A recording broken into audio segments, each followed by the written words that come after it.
everyone. So I'm going to talk about leveraging the community and giving back to the community. Okay, so now I will start with a question. Okay, I'm okay. You can hear me, right? Yes. Okay. Now, there is a non-profit website. Okay, that is really popular. That is actually the 10 most visited website in the whole world. Anyone want to try? Anyone know what that is? Yes? Yes? It ranks number 6. Actually, I checked yesterday. Okay? So, and, okay. So, anyone recognize this place? It's a bit hard. The projection is PolyU. Okay, so this one is more obvious. If you visit PolyU recently, that means this few years they already have this roof. And actually, why it's important is because actually in Hong Kong, that we just have the Wikimania where a lot of people who are really enthusiastic about Wikipedia and other services provided by the Wikimania, and they have a big conference. Over 1,000 people join from all different parts of the world at PolyU in August. Okay, so as you can see, there are actually many people. And so, why do I show you this? Because the community is huge. And okay, so I think it's a bit old to talk about Web 2.0. Okay, so people are talking about 3.0 now, but I think it's really important that that I think people take it as standard. Okay, so there are many contributions. Okay, so for Web 2.0, it means that the important part is that user contribution. Okay, so it's not just big company they generate content. I think for Wikipedia it's called Free Cultural Works. This one. Okay, so I think nowadays when you want to look up something, you usually go to Wikipedia if it's some technical terms or something like that. So unless that page look really outdated or something, you will trust it. Okay, so it's the Free Cultural Works, and then but there's already a lot of contributions from different people from the bottom up. So even for hardware, there are people that design hardware. So the designs are open, and so they can be produced cheaply, away from patent and so on. And then for software, okay, free and open source software that from the lower level, the operation system, and then the desktop environment, and also the applications. Okay, so we start a bit too techy. Okay, so what does it mean? Okay, so it really means that a lot of things now you can do with a very low cost. Okay, so because I come from a tech background, so just forgive me for this. So a lot of time, as you can see, a lot of pitching, they have a website, right? Or they use web technology to support their mobile apps. So you need a web server. Okay, so you want a web server that's totally under your control. So how can you do it? Okay. Not so long ago, how can you do it? You put a machine in the data center, or you rent it somewhere. So that's called a dedicated hosting. Okay, so nowadays we have something called cloud. Okay, so cloud means some computer inside some computers. The computer sort of emulate a computer environment. So that's cloud. And then, but I think that's something really new for you. You can do it yourself at your home. Okay, why can that be? Because we have the Raspberry Pi. So this thing, anyone know how much that is? In Hong Kong dollars? Anyone? So it is an ARM-based computer, $300. Okay, $300. Okay, and then why do I show this photo? Because I found online this story that there was a company trying to move their data center from one place to another, but there's some downtime, and they have to tell the customer, So what they say, oh, we might just put, a sorry we are out of service, something like that on this, okay? And they survive, it works, okay, even for commercial purpose. And then now this thing costs $300, and then the operating system running in it and web server running in it is all free, okay? So you can just download it, configure it, and then it will be running, okay? And then, even within the Linux user group, there are people running, web servers at home. For example, some of you may be former users of Google Reader, and then you try to find a replacement, and someone actually used a computer like this to collect all the different information and feeds so that it will perfectly fit their own purpose, rather than using some other solution where.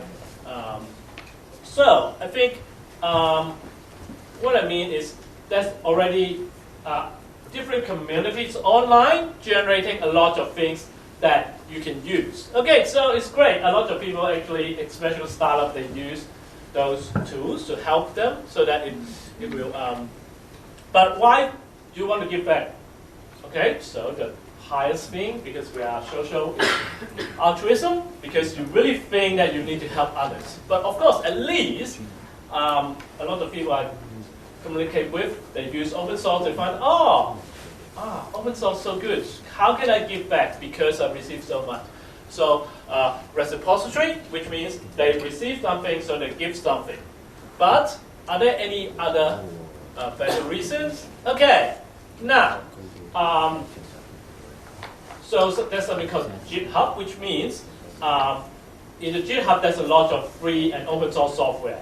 You can create a copy of your own, and then you can change it. Okay, so a lot of really good programmers then have an account on it, and then they share their code or their variation of some of the projects, and then it becomes a new way for a company to find talent. Okay, why do I show you this? It's because I think sometimes we think of the community and the business as different. So like the software is great from the community, so I use it in my business, and then if I have some resources, I give back to the community. But may I suggest, this is not the case, that actually the business and the community actually overlaps, okay? That actually, in the last case of GitHub, you are actually employing people that are involved in the community. And by involving in the community, you are benefiting your own business, okay? And then now, okay, I think a lot of people using the Android phone, right? And then some of you may know that the Android phone actually take a part of the code from Linux, which is community generated, and then because they try to get Android really fast to the market, we don't even bother to coordinate with a community, and then they have their own stack of source code, which technically called forking. But then after a while they find that they could not afford to fork, because if they took their piece of source code, then the Linux community keep growing, okay? All this also keep going, a lot of goodies got in, a lot of new technology got in, then it will take them a long time to port all those good things back into their source code. So, or they can, and then they decide that they have to rejoin the community so that the two different source code will end up in the same base. Okay, so what does it mean? Actually, I think even Google would not, would not decide to go their own way. Even they are a really big company, they would end up collaborating with the community. I think for startups, for a company that is starting small, we really even need to leverage and work together with the community so that we can get more benefits. Okay, so I think the last point I want to do is sometimes I hear people talk about, I have this secret super best idea in the world, and I'm going to turn it into a startup, and then I will make billions. Okay,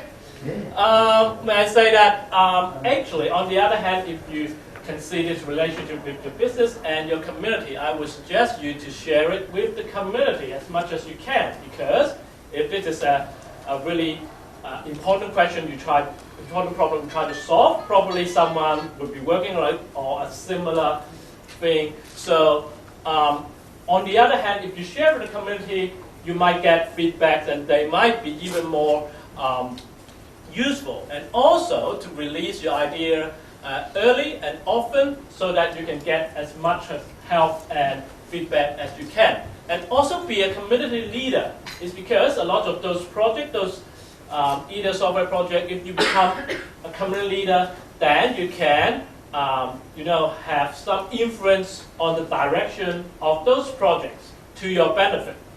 So, so basically, that's what I would suggest to you.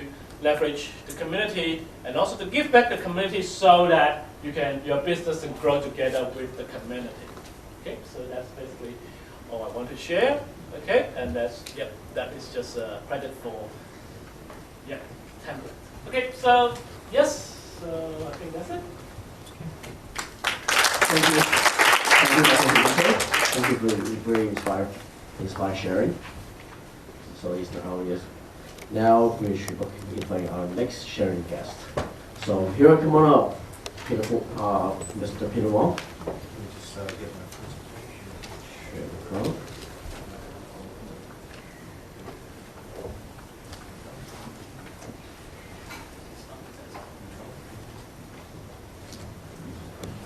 Right. Well, one of the things I think Haggen, that I got from his presentation is that it's the rate of innovation that is key. In other words, you may have some intellectual property or something that you think is really valuable today, but somewhere is innovating, and that rate is really quite crucial. So please keep that in mind for, I guess, what I would like to share. Let me start by introducing myself. I'm Pindar, I'm the co-public leader of Creative Commons. Anyone here know Creative Commons? Yes? Good. Okay, so I can sit down now. In fact, one of the things here is, the reason why I'm here to ask my own question, and I apologize for not being here earlier. I was at my kids' football game, so I was trying to strike a balance between life and work. I'm really here to share and learn from you, partly because I guess you are the people who motivate me for doing this, and I'll get into that in a second. But one thing I would like to try and focus on is really some of the procedural and nitty-gritty of doing social entrepreneurship. In part because CC itself is a kind of social entrepreneurship project. And what this means is that all the stuff you learn in business school, advertising, that doesn't go away. In fact, these kinds of problems with social entrepreneurship are arguably harder than just about focusing on making money. Why? Because you're trying to make a difference, you're trying to make impact. So it's not just about money. So the type of people who you get involved with social entrepreneurship is different. So what I'd like to focus on today is really the nitty-gritty of what you're going to have to do to solve the resource issues. I heard a question earlier about finding leaders to help you get your business off the ground, probably finding money, finding the people with the right skill set. So that's kind of one where I would like to start. And where I would like to finish is with this device, which just arrived this morning. It's a Firefox OS phone, and it does web payment. So it's going to be quite a big journey from CC to web payment, but let's take that journey together.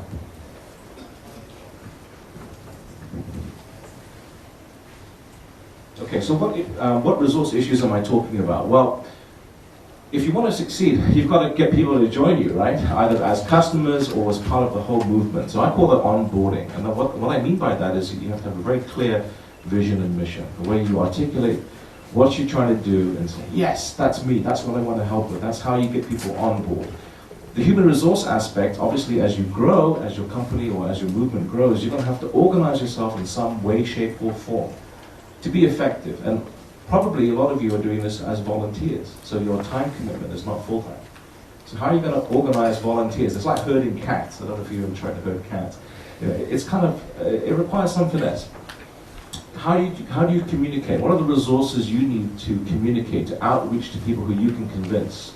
Right? I'm here, in some sense, to try and convince you to join the Creative Commons movement. So it's kind of like a reverse cell. How do we engage in communication? What is the form that is most appropriate? Is it going to be personal commitment, introducing through friends? Is it going to be a digital e-direct marketing, what have you? And last but not least, financial resources, right? Financial resources either in terms of investors or people who want to contribute their money with you or their expertise, but also in kind. Your friend may have a web service company, right? And what's the incremental cost of running your website on his web server farm? Probably not very much. There was a company earlier that had all the marketing expertise but didn't have the tech expertise, right? So you know what you're good at, and in this day and age when everything's networked, how can you find the resources you need in the aggregate so that you can achieve your mission? The last bit, actually in the title, was open technologies. And what I actually really meant to say, I think has actually already been covered, which is all the open source technologies, which focuses on, I think, one aspect which is misunderstood, which is the concept of being free. Free in terms of price. And yes, that's great when you're starting out. It doesn't cost you much money to download and run the operating system. But that misses the point. It misses the point because you're free to innovate. And that goes back to Haggen's point, which is, look, the rate at which this larger open community innovates, comes up with new ideas, comes up with new business models which you just ripped off or borrowed or implemented or what have you, that rate of innovation is really the threat and also the opportunity. So open allows you to be flexible, open allows you to adapt as the ecosystem itself. In Haggen's early example of Android, perfect example. It's not as if Google didn't have enough money, but there was a much larger open development community in Android. And I feel there's an even bigger one with this little pocket thing in my pocket, which is Firefox OS, which deals with standards. So, let's look at CC Hong Kong as an example of a social enterprise. Ying Chan, who's an award-winning journalist, Rebecca McKinnon, who founded Global Voices. Again, and all the team members listed here. Haggen was actually a team member.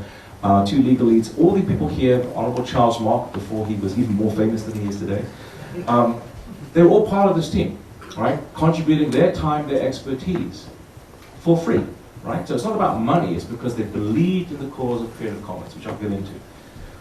So what do you notice here is that, there's a mixture of what I would call experience and a mixture of enthusiasm. It's a very fine balance. You have people who stay up all hours of the day doing the nitty-gritty, but also you've got some seasoned, what I would call grey hair, people who've done this stuff before, who've done Rebecca McKinnon Global Voices. How many of you know Global Voices? Okay, good. Well, look at it. Global movement, right? So it's not just social movements within Hong Kong, although recycling and reuse, reduction, all great stuff. If you look at the global movements, these are things that don't just confine. If you're going to dream big, right? Don't just think about Hong Kong. Look at the whole world. And what we did was we hosted it at the Journalism and Media Studies Center at Hong Kong U, which is very unusual because CC was typically associated with copyright, heavy lawyers, law school. We didn't do that in Hong Kong, and that was also partly by accident, but it was unproven, but it's proven to be very, very useful because, again, the message of CC has changed over time. So the CC movement is really about empowerment, empowering you guys. Why? Because copyright is permission by default. You have to, if you generate the work, no one has permission unless that original person grants it. So everything's locked up. It's all rights reserved.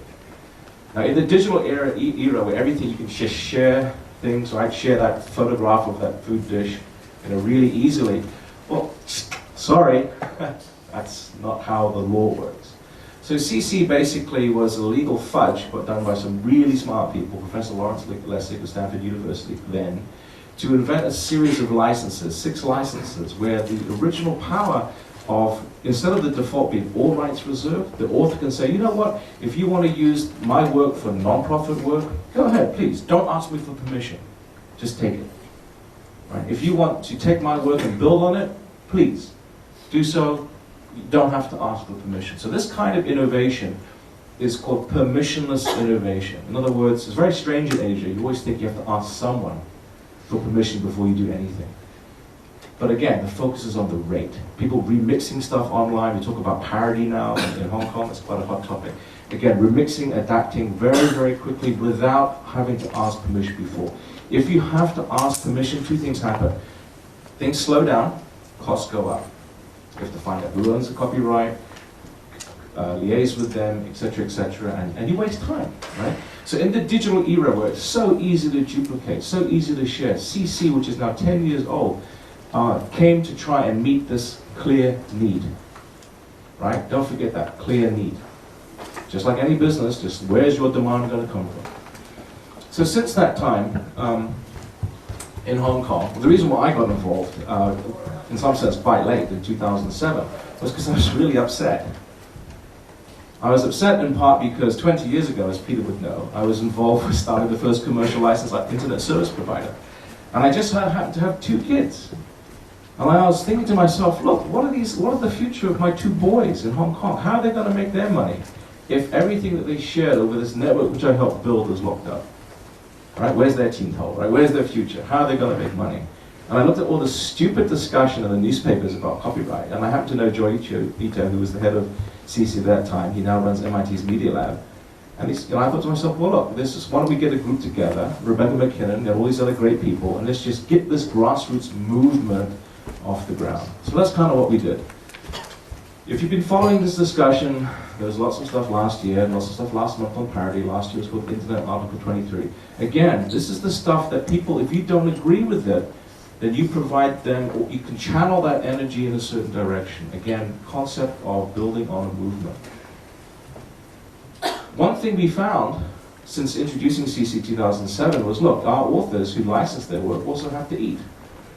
They have bills to pay. Right? Hong Kong's a very expensive place. Right?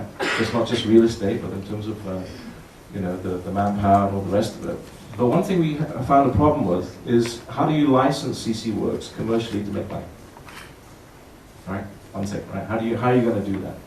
And so one area that I've been trying to also pioneer in Hong Kong is this whole concept of intellectual property trading, which is legally making it easy enough to people to legally license copyrighted works and pay for it, such that it's cheaper to do so than stealing it.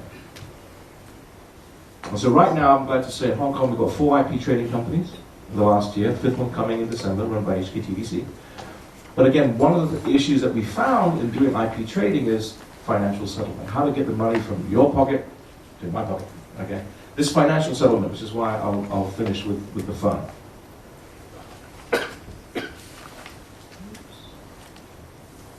You just move the slide. So since this time, 2001, we have about, we don't really keep track, there's about 400,000 licensed works now, right? Last 5, in 2000, since 2008, which is when we launched, in 3 years we've produced 400,000 works.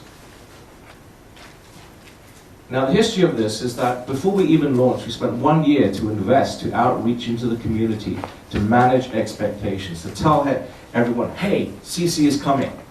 Right? This was particularly to the collecting societies, to the legal law society in Hong Kong, to the legal groups in Hong Kong, to say, hey look, these licenses are coming, we want you involved, someone's going to get sued sooner or later, we want to tell you how to deal with our licenses, don't be surprised. So we didn't rush out the door, there was actually no real rush. We wanted to do it right by managing expectations. So we invested 1 year. And we also had a very clear goal, which was, look, there was Haggen talked about the wiki community. We had a very active wiki community in Hong Kong that needed to use CC licenses. They are our customer. Very clear, again, very clear identification of demand. We also had very clear expectations that CC, this change that we were trying to do, was going to take probably 5, 10, maybe 15 years. Why? Because what we were really doing is changing society. It wasn't really about copyright. It was actually a much larger goal. They don't teach intellectual property literacy in school, which still amazes me. People don't quite get copyright. So we knew this was going to take... We teach it. Okay, you teach it. Well, Gino will be right there. And so, again, when we launched in October 25th, 2008, we just wanted to provide an extra licensing option from the default. Okay, and we actually focused on one area which was not commercially threatening. We weren't going to break anyone's rice ball. Very clearly. Why? Because there was also a very clear demand of introducing liberal studies, a new compulsory subject for senior secondary school, which deals with current affairs. In Hong Kong, we've got an oligopoly of 6 textbook publishers that consume hundreds of millions of dollars of parents' money, as we know. So But again, how do you address that market? By sharing these material which cannot be written in advance because the textbooks don't exist. Very clear, again, market there. So the lessons that we learned, well, if we can go into it,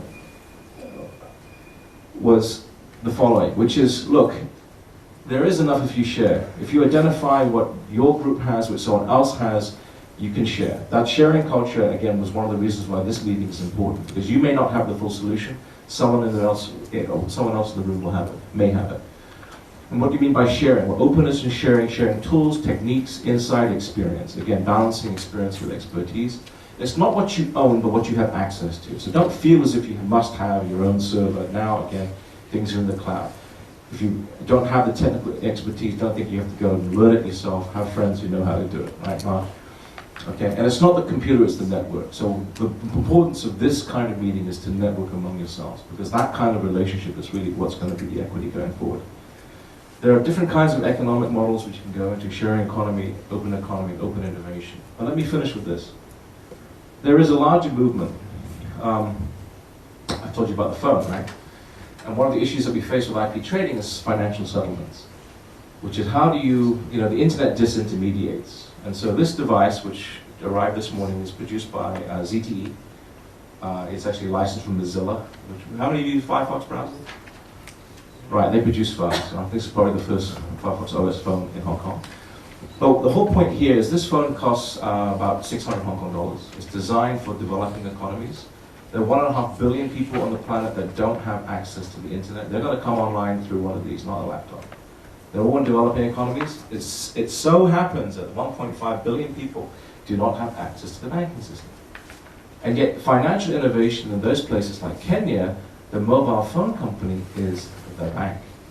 They provide credit, advisory services, things like that. So inbuilt in here, inside this W3C Web Payments Group, which I participate in, is a way to provide financial settlements directly from the merchant to the customer without an intermediary.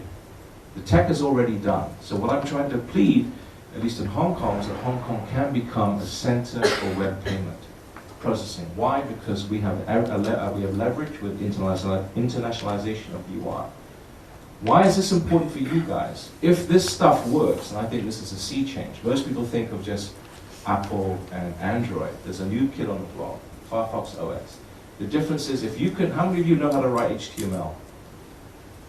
You're not that many. Well, if you know how to write HTML, you can program for this phone. This phone is basically, the difference is you don't have to learn anything different. And if you're a web developer, you can write apps.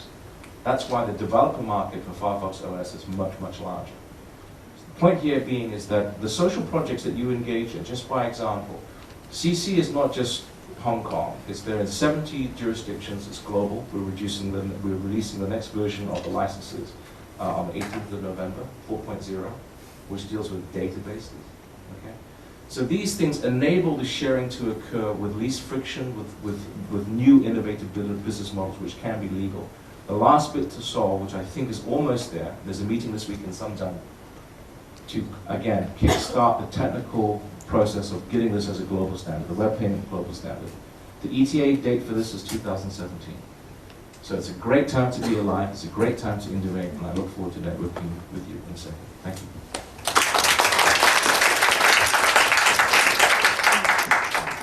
Okay, thank you, Pindar. Let me introduce our next guest. Let me introduce Mr. Gino. Please come to stage.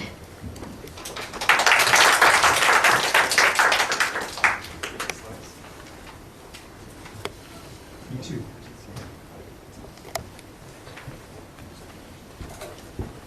Hi, my name is Gino. I'm from Hong Kong Polytechnic, and thanks, Jeffrey, for inviting me to this event again. I'm here to talk to you a little bit about give you a slightly different perspective of kind of this E2 tech social. And I'm really happy to see events like this taking place here in Hong Kong. You know, when you think of Hong Kong as this financial center and people interested in what? Money and all this other stuff, and oh wait, you know, and the reassuring thing is that if you look at a lot of the early panels, and if you look at Pindar's talk and everything too, you'll hear a lot of people mentioning, I think a lot of us talked about kids. right? And so why are you doing what you're doing? Is it about making money, making a lot of money, making money to send your kids to school, which is all very important, but it's really what kind of future are we leaving them and how are we raising them? And it's these issues that are more meaningful, arguably, than the superficial issues of just putting food on the table and everything. And toward that, part of this discussion is really looking at, in reflecting in this, is to really look at, what are you doing and why are you doing what you're doing? Kind of this who are you and why are you here kind of thing. 3 weeks ago, I spoke at the World Knowledge Forum and I supervised a panel on video games and change. And it was quite interesting. We were talking about how video games allow you to work from joy, versus most people are driven by fear, need, desire, anxiety, stress, etc. Right? Got some students in the back there. And I asked the audience, and I can ask you guys too. I asked the audience when I was in Korea. I asked them, how many of you enjoy going to work? Raise your hand. Here it's a little higher. Great, we're self-selected in terms of this forum. But of the 200 people that were there, and this was in Korea, there were like 4 hands. So you're asked, the other 196 people, what the hell are you doing with your life? Each day is going by, and if you do have kids and you watch them grow, they grow very, very fast. And these moments are going by, and it's like, well, how are you spending your time? Right? Have you thought this through, or have you bought into kind of the story, the mythology of today, of the corporate world and everything?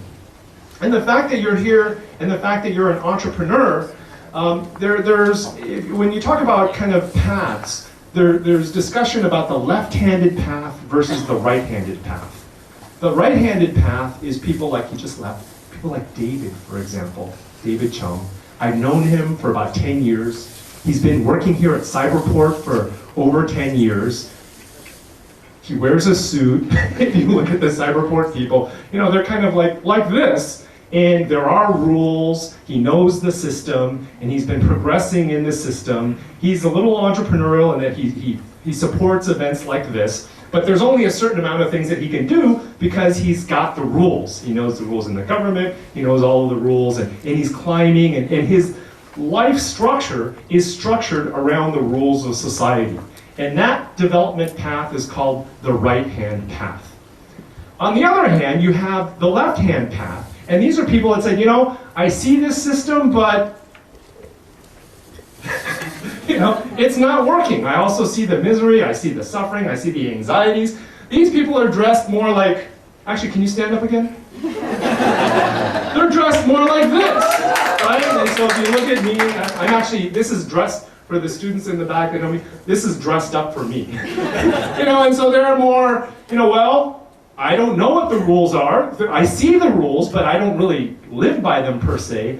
I'm going by a bigger calling or something else. I want to make a difference. I'm not doing it, the money, and there's a thrill for that, but it's like, really, I want to make change. I see, the global warming. I see, the Africans starving. I see the people getting bombed by these drones in the Middle East, and I know there's less sushi available now because we've overfished the oceans, and water's a big issue, and there are all these things, and the whole world that I've been left with is kind of, fucked. The whole situation is fucked. Our parents and the systems that we've created are no longer working for the population that we have, and I'm going to do something about it. I could.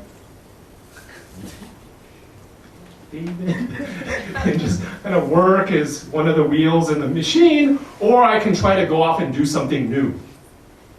And I think most of the people that are here are, the fact that you're here is you're like, hey, I think I'm one of these guys. But the thing is, whereas these guys play by certain rules, people that are going off on this end are also working on something too, and there's processes around that, and this is what I want to talk a little bit about. Is if you look at, have any of you familiar with Joseph Campbell, Power of Myth? So Joseph Campbell was a professor, Sarah Lawrence College. He spent his whole life studying mythology, all the stories around the world. Myth not in terms of story, but myth in terms of how people frame reality and do what they do.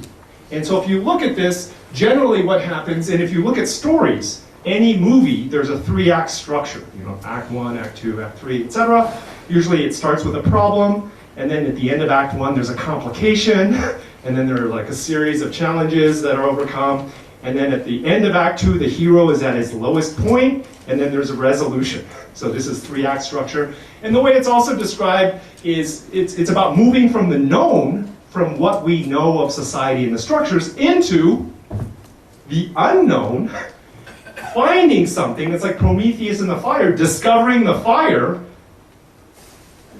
finding the fire, and then bringing it back and sharing it with humanity. And so that's the hero's journey.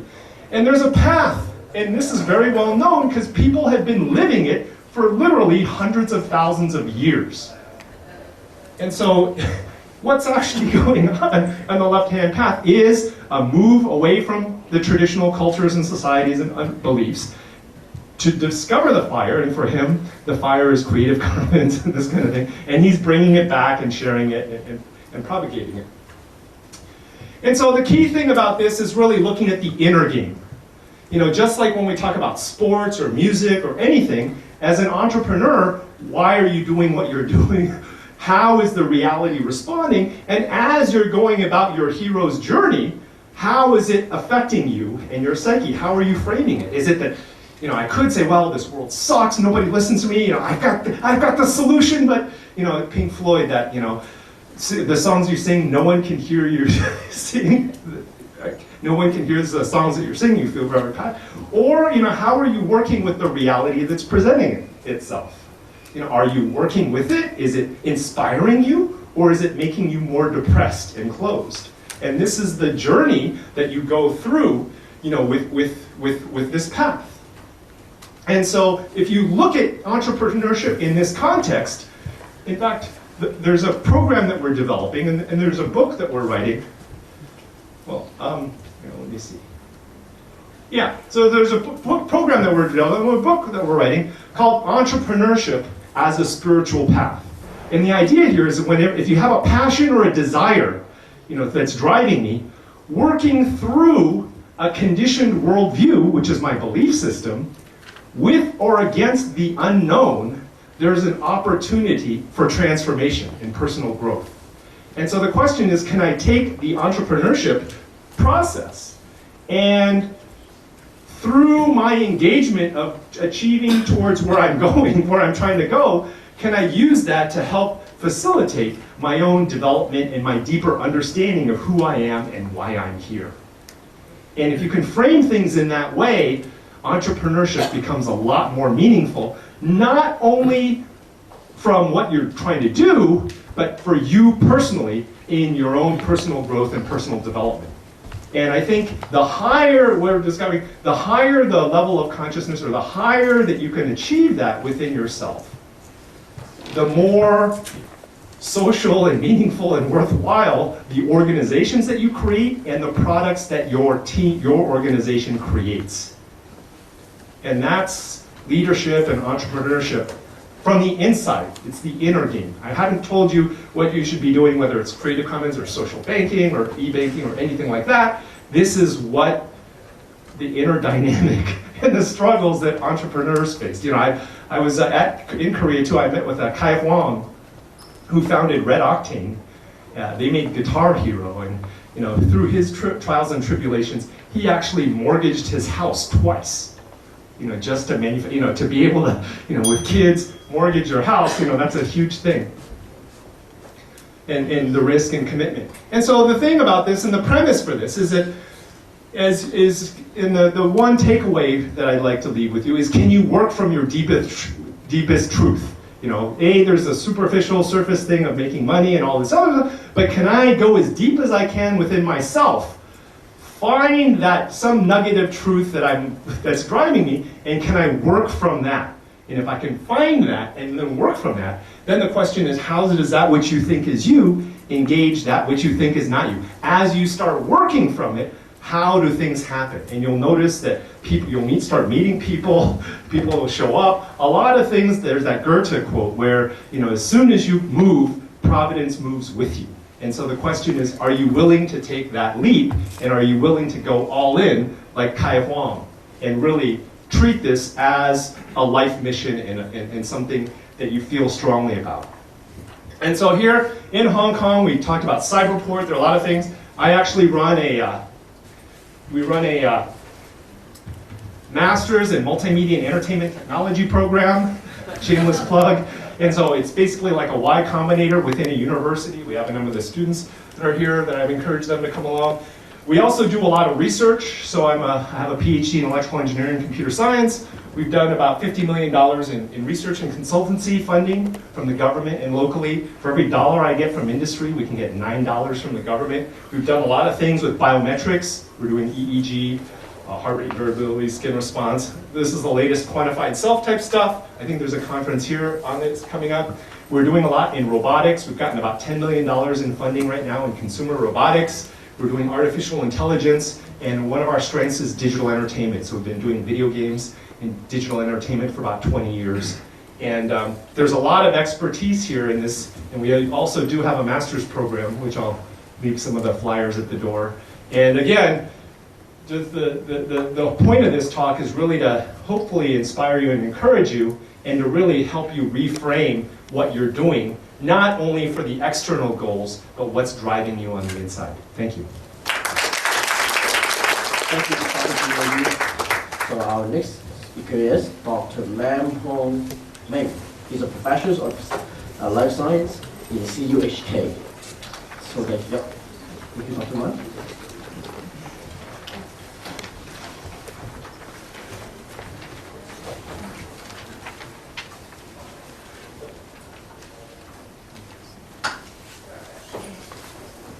Good afternoon. So my presentation will be quite different from what you have just heard. So I come to the Cyberport and I'm wandering in the cyber world. However, I keep my feet on the ground because I'm working on agriculture. So I thank the organizer to invite me to share with you some of my experience in working with agriculture in China, because this is a major social issue there. To feed 1.3 billion people is a major social issue, as well as a lot of business opportunity, because there's a lot of wind industry in China that can be explored. However, this is really unexplored by Hong Kong youngsters. So I would like to share with you what is the situation of agriculture in China and one of the projects that I have been working with the leaders there. So what are the problems affecting the food supply? So the first problem is about the land, because without land, then you will not have food. So the red color represents the world's average per capita. So it's dropping. So sooner or later, everywhere in the world will be limited by food. In China, so the situation is even worse, okay, because we have a high population. So our average arable land per person, per capita, is much less than the world's average.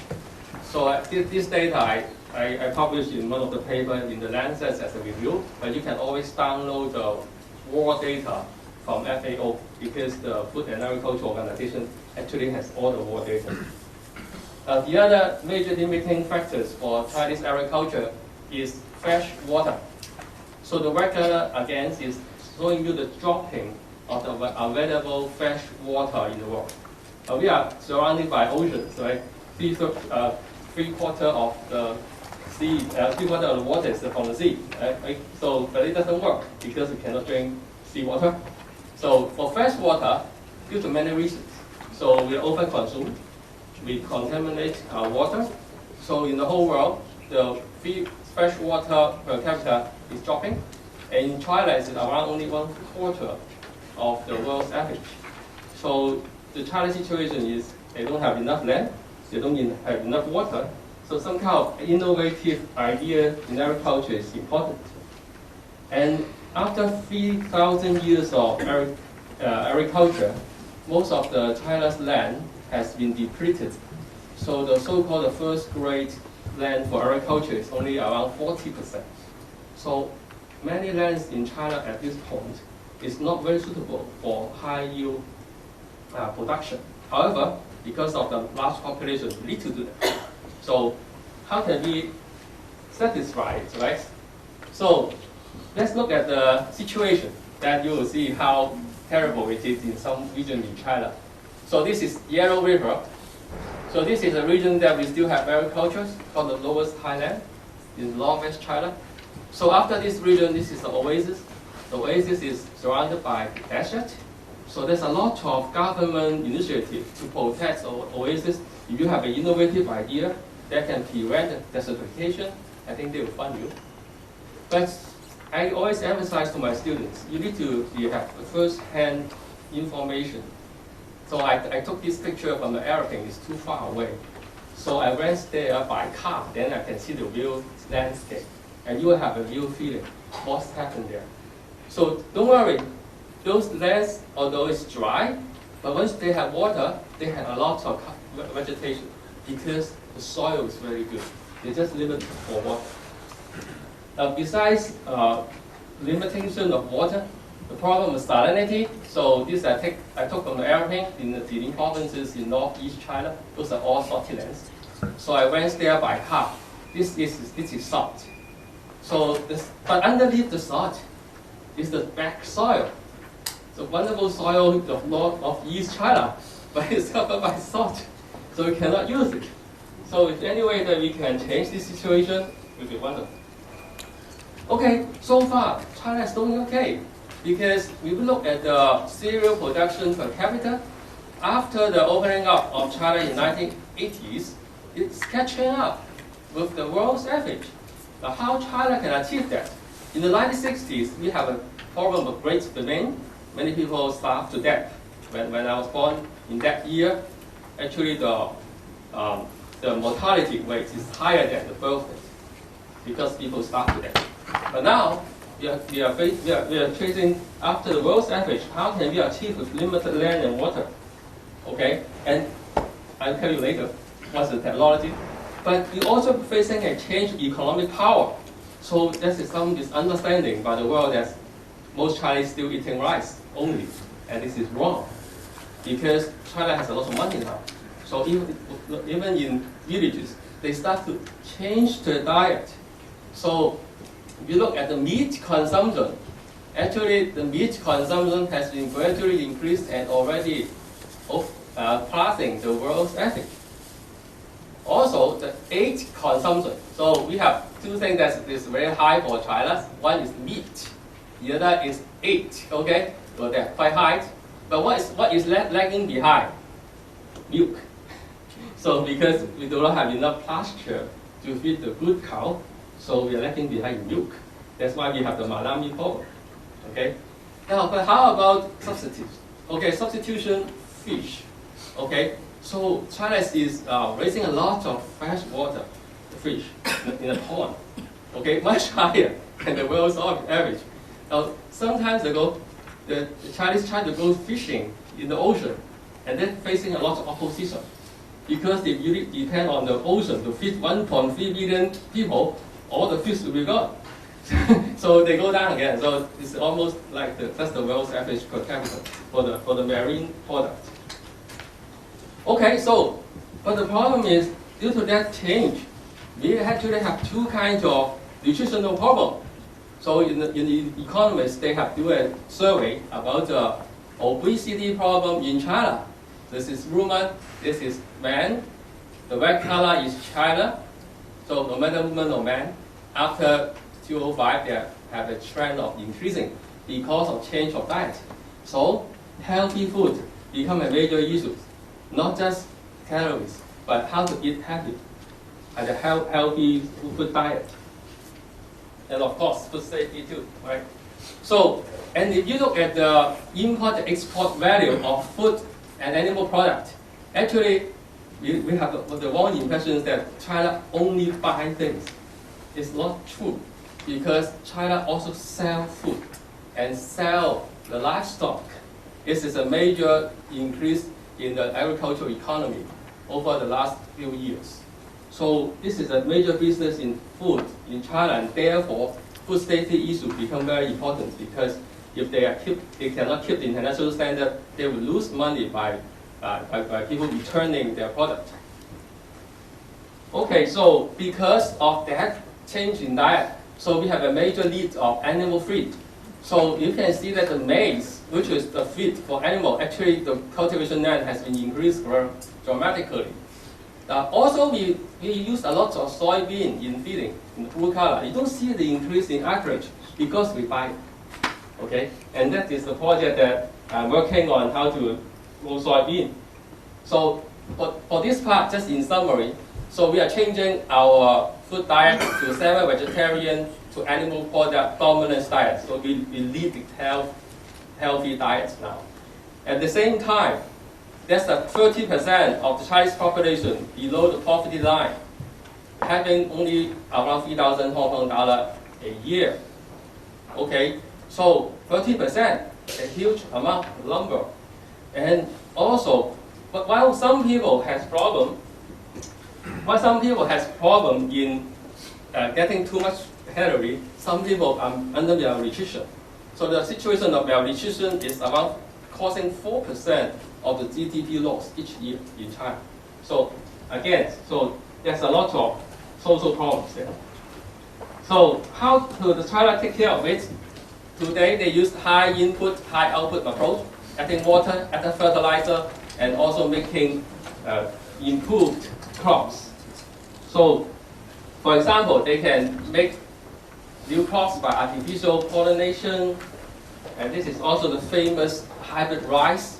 So they're using hybrid rigor to increase the yield from 550 kilogram to 700 and then to 800 kilogram per moon. So all these are the technology that Chinese are using to improve the yield. But all these plants require a lot of water and a lot of fertilizer. And therefore, the nitrogen fertilizer consumption in China has been increased. The blue color is the nitrogen fertilizer in China, and the black color is the world consumption of nitrogen fertilizer. So, and then of course there are other technologies, although it's small. For example, a membrane coverage. It has been used extensively in northwest China. Don't think that it's not important. Using this technology, the yield increased double. The yield double with such a small technology. So, I just using I want 2 minutes to finish this part. So my work in China basically is working soybean. As I said, China uses a lot of money to buy soybean, more than 20 billion US dollars per year. China spends on it because it can supply the cheap sources of oil and protein, and this is very environmental friendly because it can fix nitrogen to get free nitrogen fertilizer into our soil, very useful to replenish the deteriorating lands. And we can use it for intercropping with different crops to increase the yield of the farmer. So in the Northwest, we are promoting intercropping with different crops. I just showed you there's many. Corn, wheat, tea, vegetables, watermelon, sesame, whatever you can think of. Once we have the soybean there, increase the yield because it replenishes the nutrients. Okay, so for my own research, I want to combine the biotechnology and the traditional wisdom. So I use the wild species in China and make use of its genomic information to make this long story short. I'm able to make high salt tolerant soybean. So this is soft yet white color. So this survive. I'm able to make drought tolerant soybeans. So this is with very limited water. Many of them die, and some of my life survive. And I also combine this with a technology called dripping. So this is my soybean. So the dripping technology delivers water to the roots to save water. And they actually believe that we can use computer to control it and send signal to the cell phone. So the farmer can look at the cell phone and see which area needs water, and then they can punch a secret code to add water to it. They said it's possible, but who's going to pay for the device? And this is very successful. Okay, so after I use this technology, this is my soybean. Using the dripping technology, we can reduce the regular water consumption from 300 cubic meter to 100, still maintaining quite good yield. Okay, so The outstanding issue is, in agriculture, no single technology can solve the problem. You have to find a combination of technology suitable for a particular region. And they want money, so you need to have some value-added product to them in order to convince them that they also have to care about sustainability. But the difficult thing is to find a market for their product. If they cannot sell their product, they will never trust you. So currently, I have an interesting observation. So in northwest China, the seed company go there. They give them seeds and contract. So the farmer follow their way to grow seeds. They buy all the seed back, guarantee an income. And the farmer can double their income very fast once they acquire the technology. So this is maybe one way to go is to work out a good contract with the farmer to protect them. Okay, thank you very much.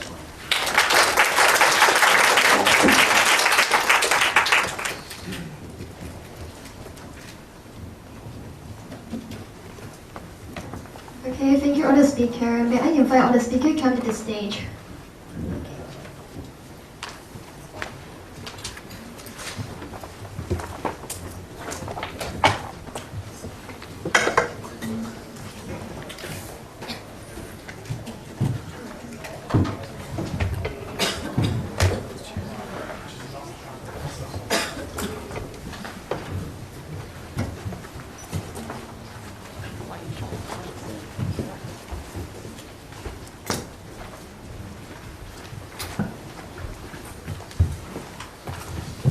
So are there any questions from the audiences for our speakers? Anyone?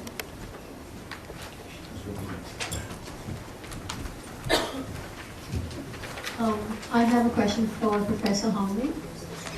This is relating to agriculture. I have a personal interest in agriculture, so it's my question here. You did identify in one of your slides that there has been a reduction in the agricultural land and freshwater supply for many, many decades over a period of time. First is, what are the causes which is leading to the decline? Second is, how is the country addressing it? That's one. And collectively, is there any global organizations, because it's not just limited to China, but globally I see a similar trend. Is there a global organization which is addressing, collectively coming together to address this problem? So there are a couple of questions, so I try to explain it one by one.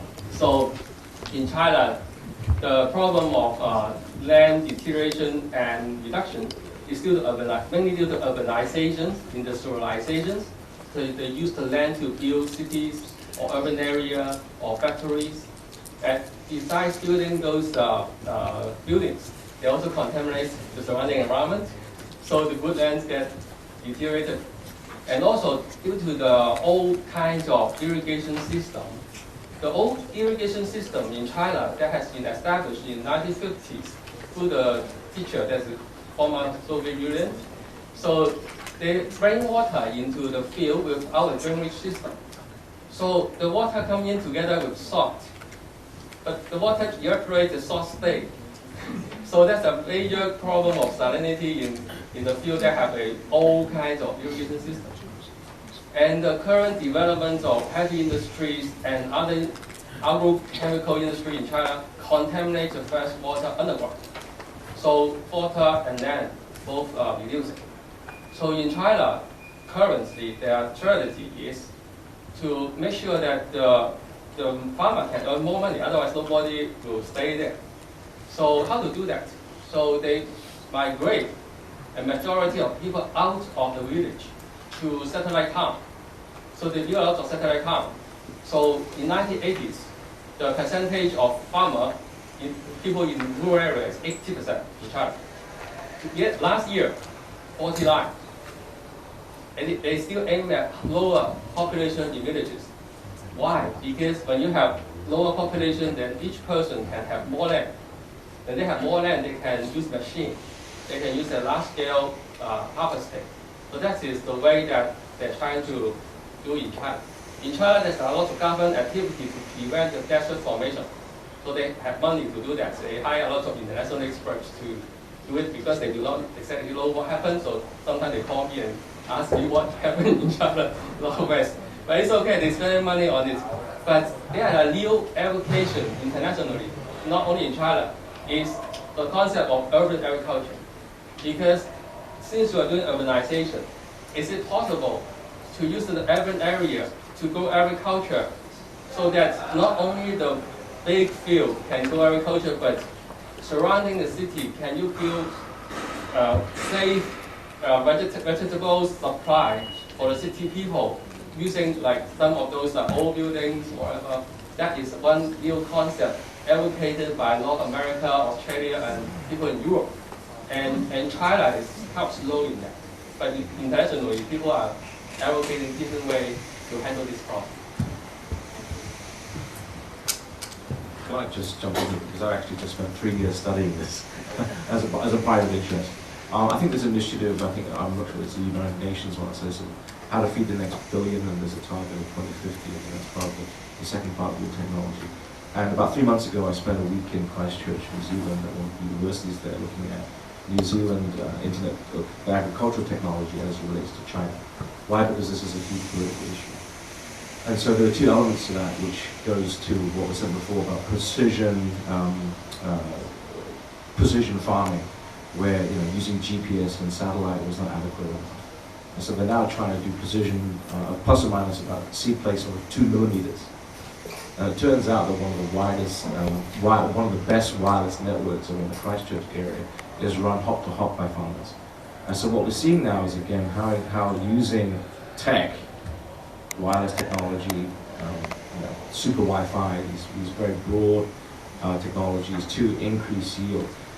The interesting bit is that in Asia, even though the agriculture per head is low, the yield per hectare is huge. Why? Because it actually turns out to be human intensive.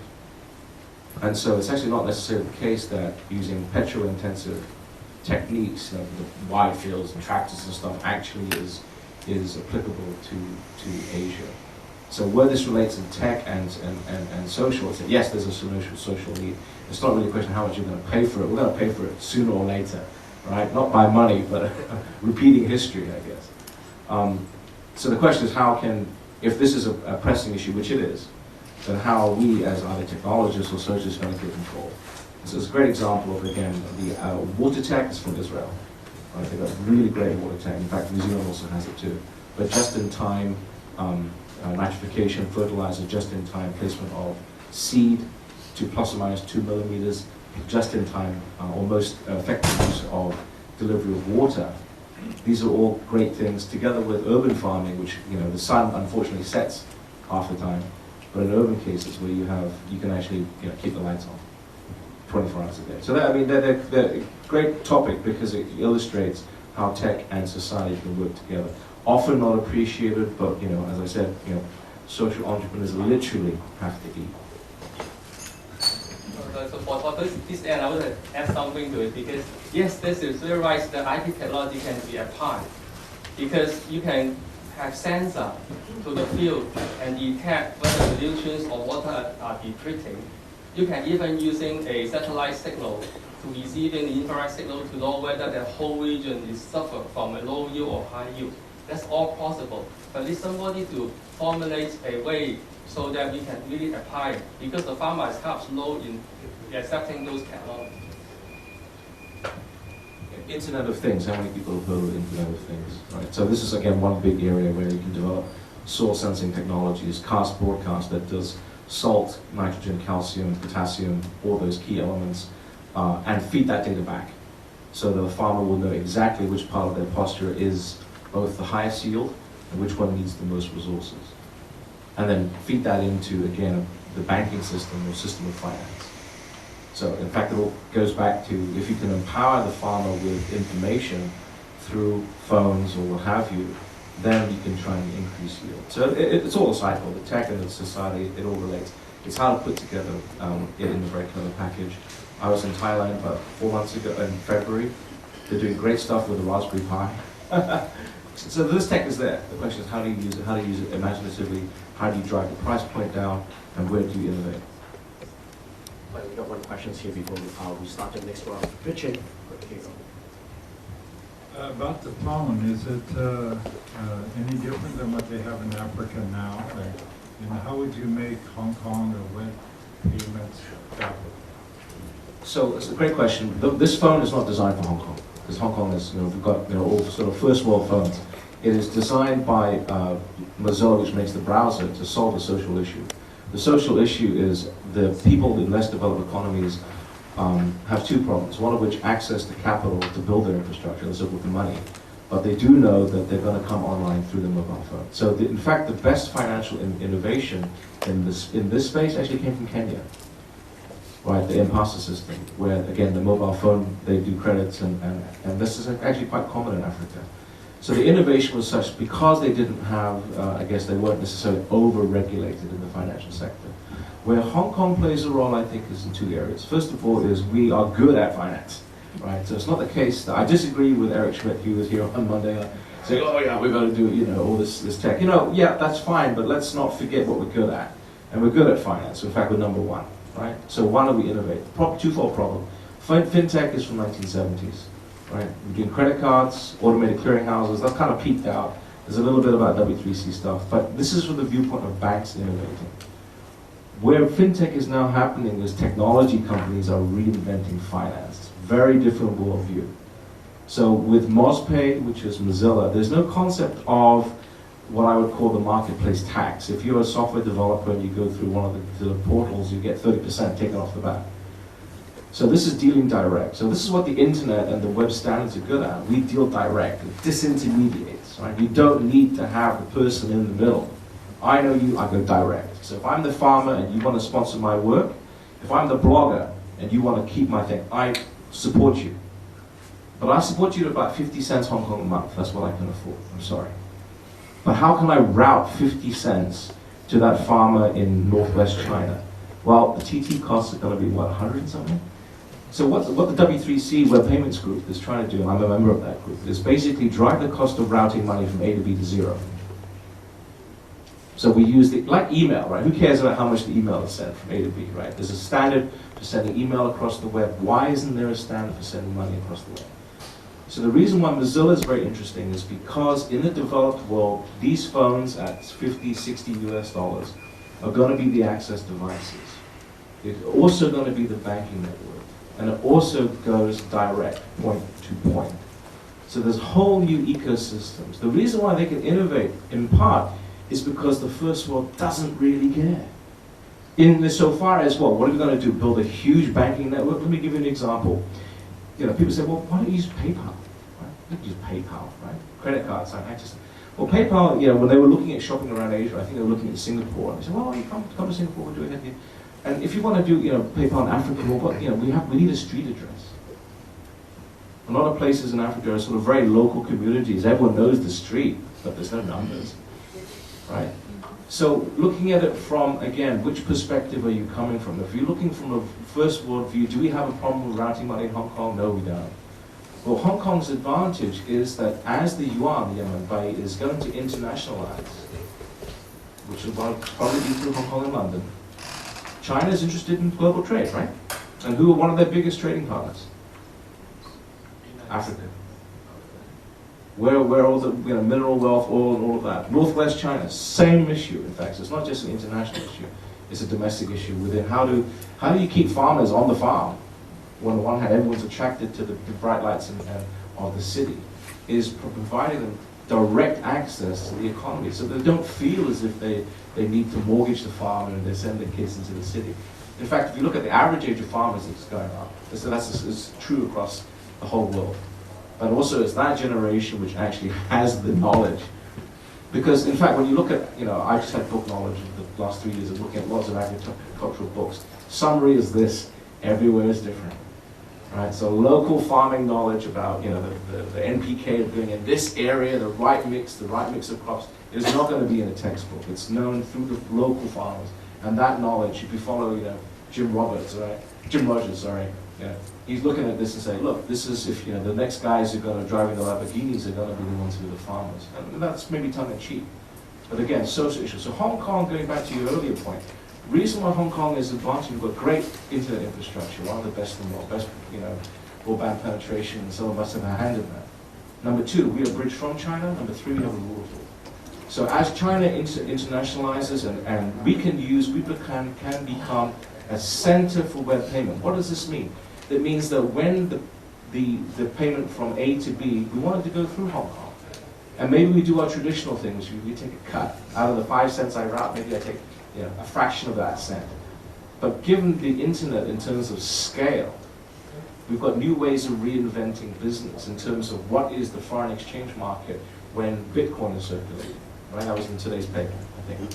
These cryptographic currencies, or Ripple, or Dwala, or any other areas. I mean, this is one area that I think Shirley knows I'm trying to position Hong Kong for, which is, again, as an innovator in financial technology. Why? Because we're already good at it. It also means that if we can solve this issue, we can scale.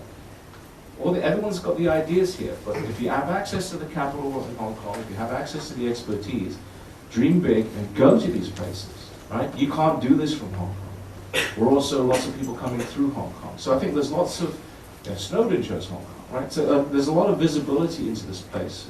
That means to me that if it's not going to be Hong Kong, it's probably going to be London. Because either international, or perhaps New York, or maybe now the Shanghai Free Trade Zone. Because we also have free internet. So the free flow of information, number one, free flow of capital, number two. Hong Kong is a very few places that you can walk in at the airport or cross border with bags of cash. And that's actually okay. That's actually no joke. That's actually quite rare. So let's look at what we're good at. Let's not just dismiss it like Google and say, look, we don't need bankers. We do need bankers. We need bankers 2.0, right? But let's also innovate in other areas. Let's take what we're good at, which is finance and all of that good stuff. A lot of numerous people, a lot of people who can program, a lot of people, and look at the charity model, right? There are a lot of people who've done well, and they give back, as Haggen was trying to say, right? Give back. They may not be able to give back their time, but they can certainly give back their money. They're really quite generous. So lots of things that I think, in terms of ticking the box, works for Hong Kong. Thank you. Okay.